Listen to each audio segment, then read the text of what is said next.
Hoy, en el plató de redacción médica, está con nosotros Manuel Cascos, presidente del Sindicato de Enfermería SATSE.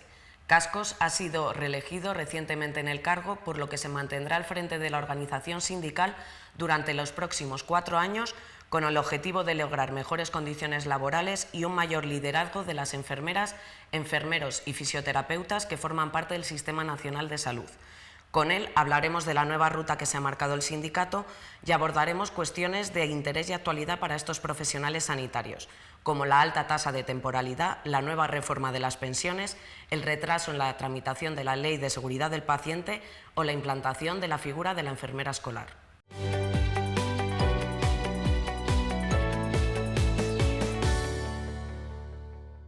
Acaba de ser reelegido presidente del Sindicato de Enfermería.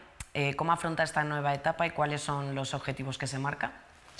Bueno, pues la verdad es que, como bien dice, es una nueva etapa que abordamos con tremenda ilusión, con una gran responsabilidad y sobre todo con una gran lealtad. Lealtad a los profesionales a los que representamos, a las enfermeras, a los enfermeros y fisioterapeutas, y también a la organización de la que tengo el honor y la responsabilidad de intentar dirigir y coordinar. Por tanto, tremendamente ilusionados y cargados de proyectos de trabajo para desarrollarlos en los próximos años, ¿no? ¿Y cuál es el principal problema al que se está enfrentando la profesión? Bueno, yo creo que en el conjunto de la profesión hay una tremenda precariedad laboral y retributiva, una tremenda precariedad profesional y una falta de estímulo por parte de la Administración Sanitaria, del propio Ministerio de Sanidad, de las distintas consejerías de salud en las distintas comunidades autónomas, porque creo que a fecha de hoy siguen sin creer de verdad en que el motor del sistema sanitario, quien sostiene el sistema sanitario como profesión cualificada y universitaria las 24 horas del día, son las enfermeras y los enfermeros.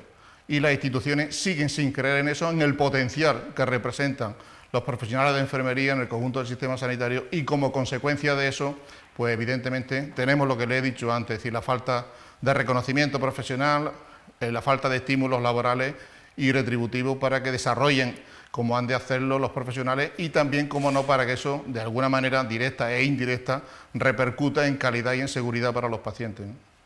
¿Y confían en los planes del ministro de Iceta para paliar la alta tasa de temporalidad? Nuestra organización es una organización realista y pragmática, que tiene también, evidentemente, su parte de proyección de futuro, sus ilusiones, pero nosotros creemos en los hechos. Y hay un hecho que es el siguiente, o dos hechos. Lo que se ha publicado, el acuerdo a cada lugar, el Real Decreto que allí aprobó el Consejo de Ministros, es consecuencia de que Europa ha impuesto, dicho de alguna manera, a nuestro país, que o establecían mecanismos para reducir la eventualidad, o los fondos europeos iban a dilatar o a dificultar su llegada. Por tanto, ha sido forzado por Europa de alguna manera, acometer la eventualidad de nuestro país. Y luego hay otra cuestión que es real. Los mismos actores, sí, el Gobierno y las mismas organizaciones sindicales, ya en el 17 firmaron también un acuerdo para intentar atajar la eventualidad. En los 4 años que hemos pasado, desde el 17 al 21, no solamente no ha disminuido la eventualidad, sino que ha crecido. Por tanto, la intención anterior de hace 4 años no ha servido a fecha de hoy absolutamente para nada. Dicho eso, nos parece bien que la tasa de eventualidad, que en estos momentos se encuentra en muchas comunidades autónomas entre el 40 y el 60%, se reduzca por debajo del 8%. Nos parece bien que después de 3 años una plaza ocupada por personal interino, esa plaza se oferte para dar estabilidad, y nos parece bien que de alguna manera, pues si la Administración no cumple esos planteamientos, se les penalice. Pero dicho eso, creo que hay una cosa que para nosotros es importante, y es que cualquier situación eventual, de un contrato eventual, cuando lleva 1 año de manera ininterrumpida, ese contrato eventual ha de transformarse en estructural y, por tanto, ofertarse en la próxima oferta pública de empleo. Por tanto, hay algunas cosas que compartimos, pero hay otras cosas, evidentemente, que creo que siguen sin resolver. No obstante, no se trata de creer, creo yo, en los proyectos o en los planes políticos de Iceta. Vamos a esperar las realidades y con un matiz, y por eso digo lo que acabo de decir. Esto es para la Administración General del Estado, para los funcionarios de carrera. Ahora hay que adaptarlo al personal sanitario, al personal estatutario y a los distintos sistemas de salud de las distintas comunidades autónomas. Se le ha dado 1 año, por tanto queda mucho trabajo por hacer, y vamos a ver de verdad cómo afecta al sistema sanitario, que en estos momentos no queda resuelto, ¿no? A este respecto, el Gobierno se ha propuesto eliminar la precariedad en 3 años, propiciando la convocatoria de ofertas públicas de empleo. En este sentido, ¿qué les han prometido en las mesas de negociación? Bueno, en la mesa de negociación se hablan muchas cosas. Unas salen y otras no. Precisamente es el diálogo y la negociación, ¿no? Las partes hacen sus propuestas, debaten y al final concluyen en acuerdo o en no acuerdo.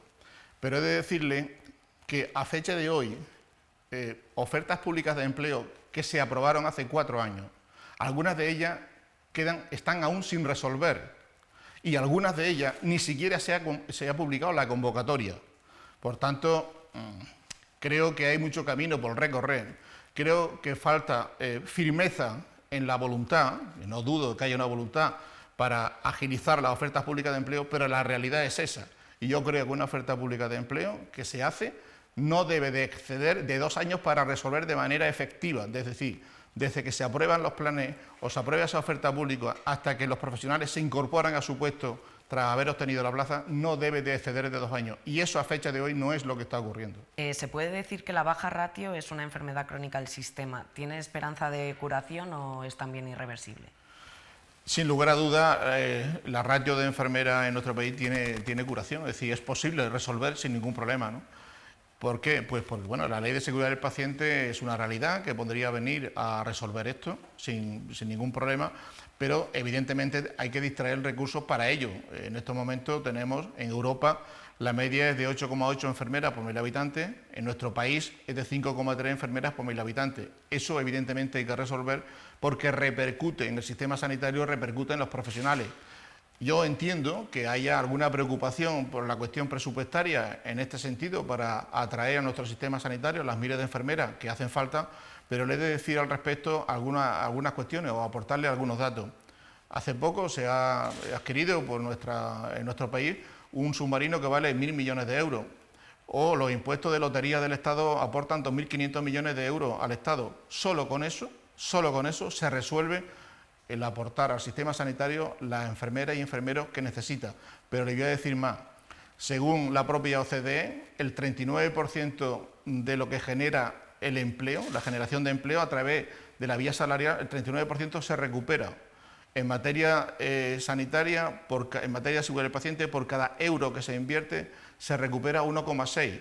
Pero es que además en torno a 4.500 millones nos gastamos todos los años en efectos adversos y en situaciones que se podrían evitar, y en infecciones nosocomiales y otras circunstancias. Por tanto, de sobra el retorno que tiene la seguridad del paciente a través de las enfermeras y enfermeros es incluso económicamente positivo.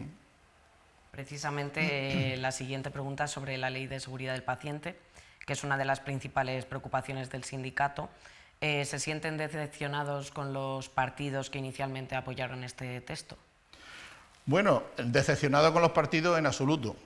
Y lo de inicialmente yo creo que lo siguen apoyando, ¿no? Es decir, no tengo ningún elemento de juicio objetivo para dudar de su honestidad en las comparecencias públicas que hicieron en el Congreso de los Diputados expresando su apoyo. No en vano, fueron 312 votos a favor para la toma en consideración y 10 votos solo en contra. Por tanto, aquello fue un escenario público en el Congreso de los Diputados, en sede parlamentaria, con un compromiso expreso y explícito para que la proposición de ley liderada por el Sindicato de Enfermería en cuanto a la seguridad del paciente fuese una realidad en nuestro país. Por tanto, decepción en estos momentos ninguna. Sí es verdad que hay una circunstancia sobreañadida porque en el trámite parlamentario está el momento de las enmiendas y es verdad que en estos momentos llevamos 6 meses paralizados o que se va prorrogando cada semana la presentación de las enmiendas parciales. Y permítame que le diga una cosa en este sentido.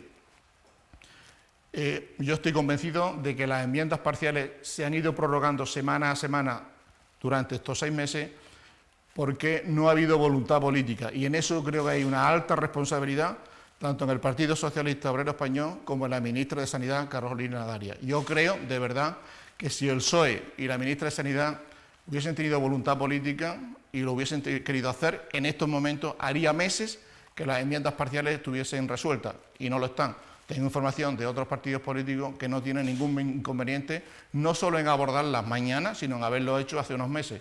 Pero insisto, creo que hay un problema de falta de voluntad política en el Partido Socialista y en la ministra de Sanidad, Carolina Darias, a fecha de hoy. confío que tras el verano, pues en el mes de septiembre se pueda activar y las enmiendas parciales se puedan poner en marcha, se presente y empiece el debate para que nuestra proposición de ley sea una ley en nuestro país lo antes posible. O sea, ¿considera que esta demora es por falta de voluntad política?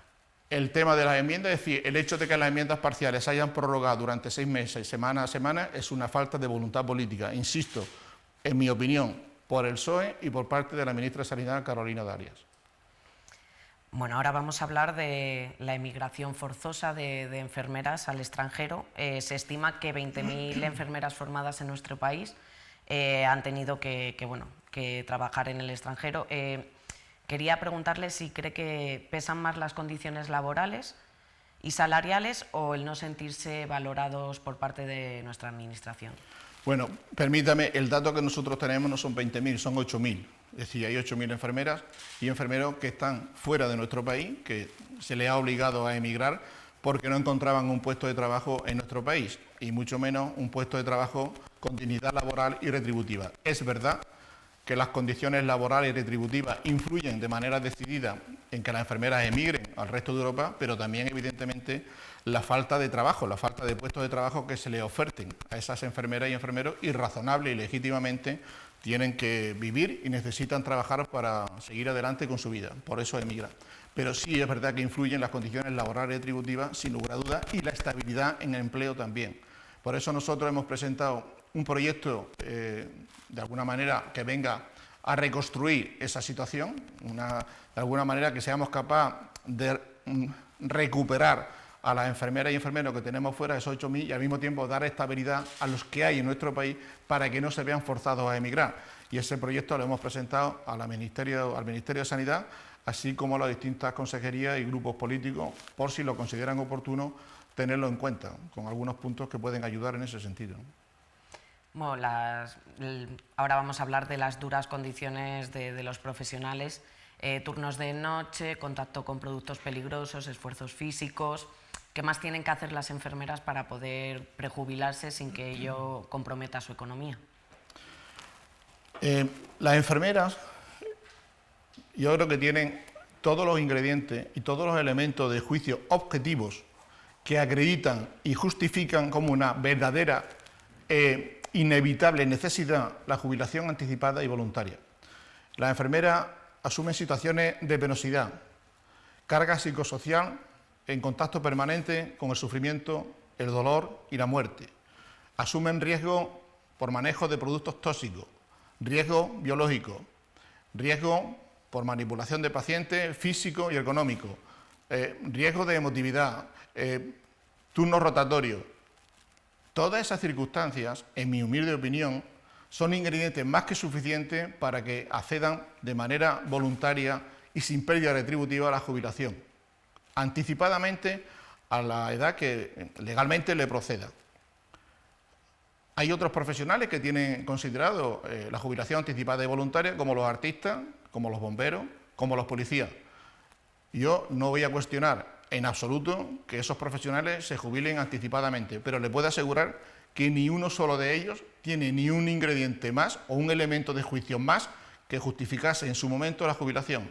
Es más, creo que las enfermeras cuentan con datos objetivos de penosidad, de toxicidad y de riesgo biológico, y algunos más que justifican que debe ser una prioridad para el Ministerio. De hecho, el Ministerio ya tiene conocimiento de un informe que se le ha trasladado desde nuestra organización, donde le argumentamos científicamente las razones que justifican que las enfermeras y los enfermeros deben tener acceso a la jubilación anticipada voluntaria sin merma económica. No se puede estar durante 45 años en permanente alerta y vigilancia. Los pacientes no permiten que ni física ni psíquicamente se relajen las enfermeras, ni que por la edad natural, de manera cronológica, pues vaya disminuyendo la alerta y la vigilancia física y psíquicamente. Los pacientes necesitan que los profesionales estén en óptimas condiciones y, evidentemente, después de 45 años de servicio y con una edad superior a los 60 años, creo que las enfermeras merecen y necesitan jubilarse, entre otras cosas porque vamos a generar empleo y porque se van a rejuvenecer las plantillas, y eso creo que es bueno para los profesionales, para el sistema sanitario y también para los pacientes. Como ha dicho, Enfermería exige este reconocimiento por penosidad laboral y en cambio los médicos por desempeñar trabajo nocturno con carácter ordinario. ¿Se unirían a la reivindicación de los sindicatos médicos con tal de conseguir este derecho? Bueno, permítame que le traslade alguna información objetiva. El Sindicato de Enfermería SATSE lleva años trabajando la jubilación anticipada y voluntaria. En enero del año 2019 hicimos público que íbamos a empezar a desarrollar nuestro plan de trabajo ya diseñado. Después vino la pandemia y ocurrió lo que ocurrió, nos ha impedido pues, empezar ese trabajo. Pero nuestra organización fue la primera que, en base a la situación que le he comentado antes, consideraba una necesidad inexcusable que las enfermeras se pudieran jubilar anticipadamente y de manera voluntaria. Yo he visto que los compañeros médicos acreditan, justifican el planteamiento de la jubilación anticipada porque hacen 11.000 horas de noche. Yo, como dato objetivo, le digo que cualquier enfermera hace 18.000 a lo largo de los mismos años que ellos planteaban. Pero es que si una enfermera es de noches alternas, hace 60.000. Y además eso, en el turno rotatorio lo compatibiliza con más de 24.000 horas de tarde, 24.000 horas de noche. ¿Esto qué significa? Pues de su jornada tiene 18.000 de noche, 24.000 de mañana y 24.000 de tarde.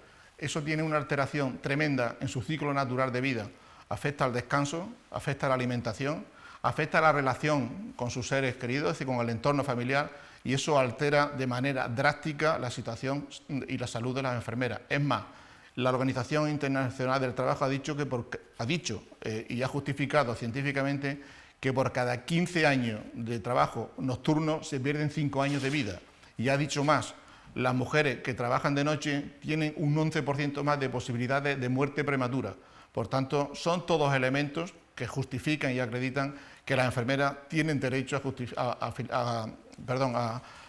a jubilarse de manera anticipada y voluntaria. Ante las reformas del Gobierno, ¿recomendaría a una enfermera que esté pensando en prejubilarse hacerlo antes de que lleguen estos cambios? Bueno, la jubilación anticipada y voluntaria es una decisión personal. Entonces, yo creo que eso pertenece a la persona y yo no me atrevo a aconsejar en ese sentido. Yo lo que sí le puedo decir y asegurar es que esta organización sindical va a hacer todo lo que esté en sus manos para que la jubilación anticipada y voluntaria sea una realidad lo antes posible y que la enfermera o el enfermero libremente decida si accede o no a esa jubilación anticipada. Pero es una decisión personal que yo tengo que respetar. Bueno, ahora también está cobrando mucho interés la propuesta de 32 horas semanales, la jornada laboral. ¿Cómo contempla el sindicato esta posible nueva relación laboral y si cree que es asumible para el Sistema Nacional de Salud?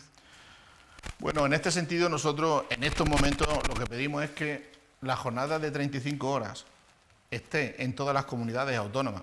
Solamente se ha recuperado en 9, es decir, la mitad de nuestro país, la mitad de nuestras comunidades autónomas, los profesionales aún no han vuelto a las 35 horas, están en 37 horas y media. Creo que primero tenemos que resolver que todo el país, sin discriminación ni arbitrariedad, estén en 35 horas y después de eso pues podrá ser el momento de valorar si 32, pero irnos a 32 cuando resulta que la mitad del país está en 35, creo que no procede. Por tanto, yo sí que insto a la Administración Pública, a la Administración Sanitaria, a que en aquellas comunidades que aún no han vuelto a las 35 horas, lo hagan, porque creo que es bienestar para los profesionales, bienestar para el paciente y de alguna manera, si en otras se ha hecho, me parece un elemento discriminatorio e injustificable. Otra de las propuestas del sindicato es la implantación de la enfermera escolar.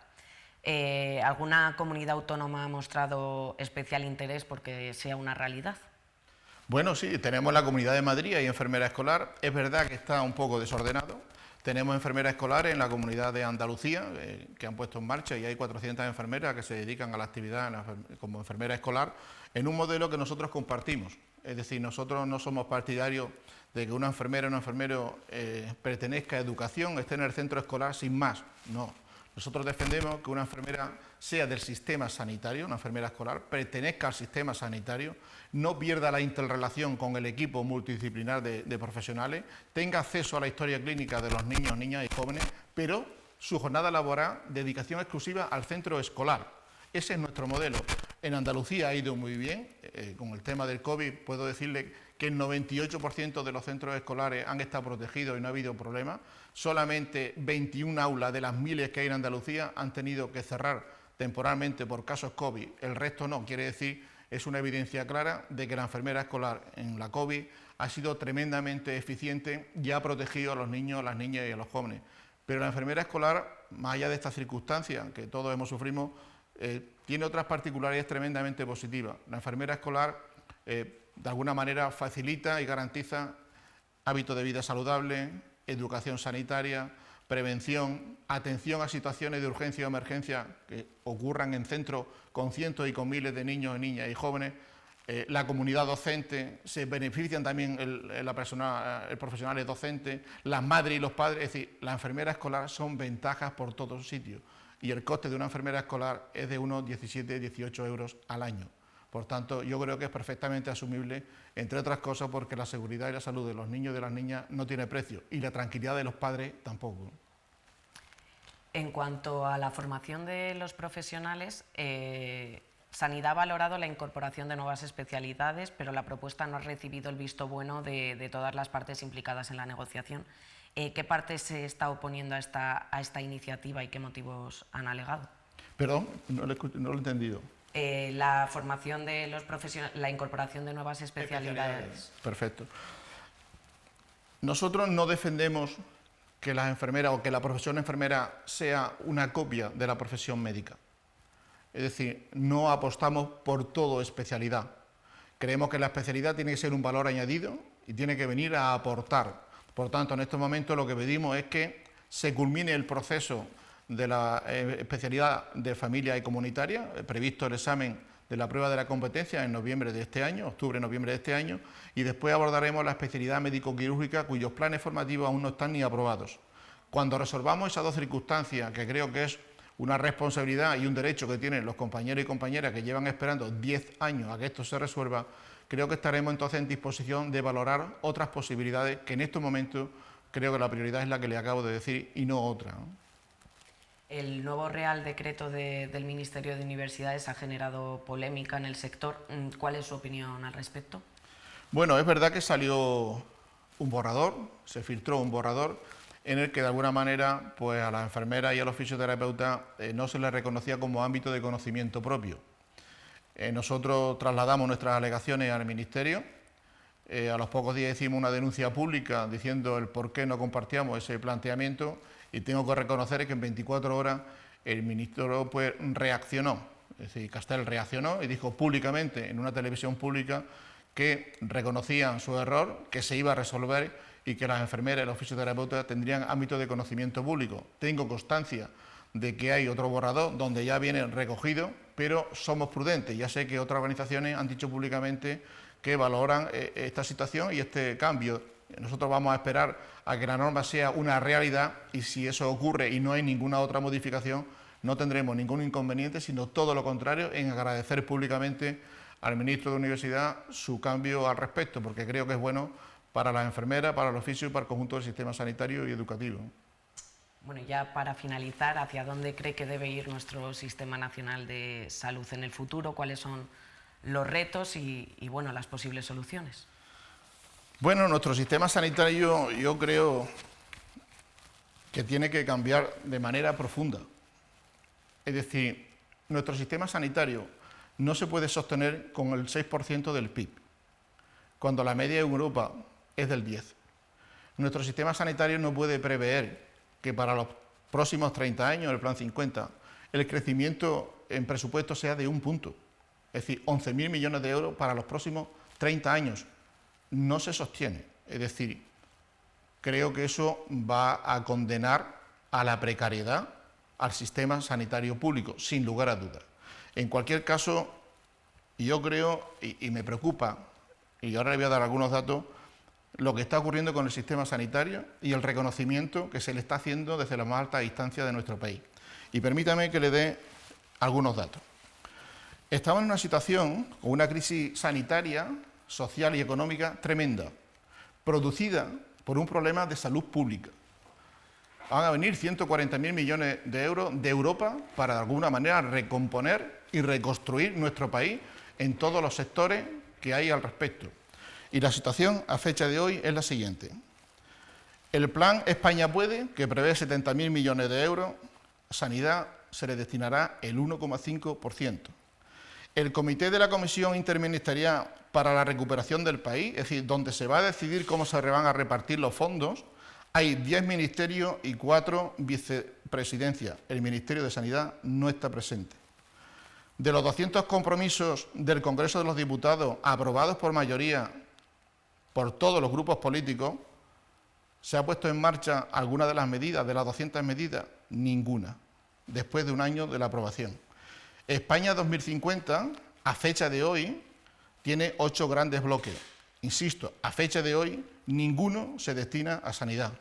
Y por último, en los objetivos del Plan de Recuperación, Transformación y Resiliencia en España, los 4 grandes objetivos son transición ecológica, transformación digital, cohesión territorial e igualdad de género. Ninguno es el Sistema Nacional de Salud. De verdad, no hemos aprendido nada.